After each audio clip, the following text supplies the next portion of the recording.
Hello guys, welcome to my channel. कैसे हैं आप लोग। तो आज गोवर्धन पूजा है और हम लोग करने जा रहे हैं गोवर्धन पूजा। और ये देखिए गोवर्धन महाराज हमारे यहाँ आ चुके हैं और पूजा हो रही है। जैसे कि आप लोगों को पता है, मेरे यहाँ हम लोग पूजा आजकल नहीं कर रहे हैं, तो पूजा करने की जिम्मेदारी मेरी छोटी बहन के ऊपर है।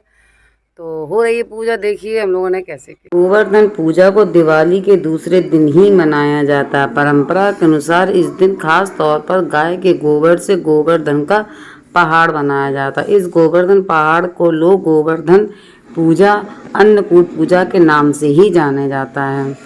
तो यह परंपरा द्वापर युग से चली आ रही है। श्रीमद् भागवत गीता में ये इस बारे में बताया गया है कि ये भगवान कृष्ण जी ने ब्रज में इंद्र की पूजा के स्थान पर कार्तिक शुक्ल प्रतिपदा के दिन गोवर्धन पर्वत की पूजा आरंभ करवाई थी। तो इस बारे में कहानी ये भी है कि एक बार की बात, इंद्र को अपनी शक्तियों पर घमंड हो गया था। तब भगवान कृष्ण ने उन्हें घमंड को चूर करने के लिए लीला रची थी। इसमें उन्होंने सभी ब्रजवासियों और अपनी माता को एक पूजा की तैयारी करते हुए देखा। तो यशोदा माँ से पूछने लगे, मैया आप किसकी पूजा कर रही हो। तो माता यशोदा ने बताया कि इंद्रदेव की पूजा की तैयारी चल रही है। तो उन्होंने पूछा, मैया हम सब लोग इंद्रदेव की पूजा क्यों करते हैं। तो मैया ने बताया, इंद्र वर्षा करते हैं, उसी से हम लोग अन्न और गाय को घास मिलता है। सुनकर कृष्ण जी ने तुरंत कहा, मैया हमारी गाय तो अन्न गोवर्धन पर्वत पर चढ़ती, तो हमारे लिए वह पूजनीय होना चाहिए ना। इंद्र देव तो घमंडी, वह कभी दर्शन नहीं देते हैं। तो कृष्ण की बात को मानते हुए सभी ब्रजवासियों ने इंद्रदेव के स्थान पर गोवर्धन की पूजा प्रारंभ कर दी। इस प्रकार इसको जब जैसे ही इंद्र भगवान को पता चला तो वो क्रोधित हो चुके और उन्होंने मूसलाधार बारिश शुरू कर दी। वर्षा को बाढ़ का रूप लेते हुए ब्रज के निवासी भगवान कृष्ण को कोसने लगे। और तब कृष्ण जी ने वर्षा से लोगों की रक्षा करने के लिए गोवर्धन पर्वत को अपनी सबसे छोटी छूनी उंगली होती है उसमें उठा लिया और सबको अपने उस गाय सहित पर्वत के नीचे शरण लेने के लिए कहा।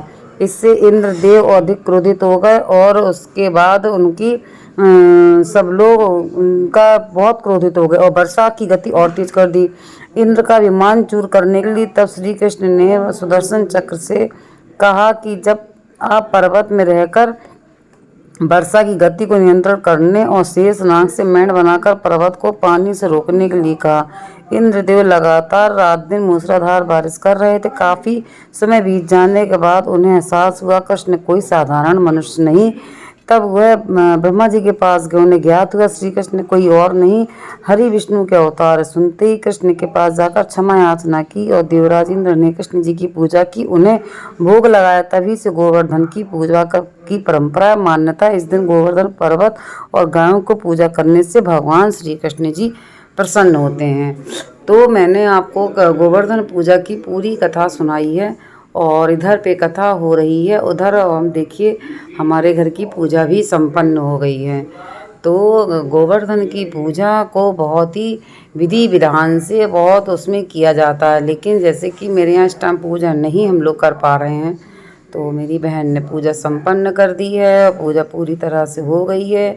जय हो गोवर्धन भगवान, सबकी मनोकामना पूरी करना। मेरे परिवार में पूजा नहीं हो रही है, आप लोगों को सारी बात पता है। तो मेरी बहन ने पूजा हो गई है संपन्न गोवर्धन जी की, और इसके बारे में मैंने आपको जो बताया था वो आपने सुना। इसी तरह हम लोगों का वीडियो भी देखते रहना और लाइक सब्सक्राइब कमेंट करते रहना। और बोलो मेरे साथ, जय श्री कृष्ण।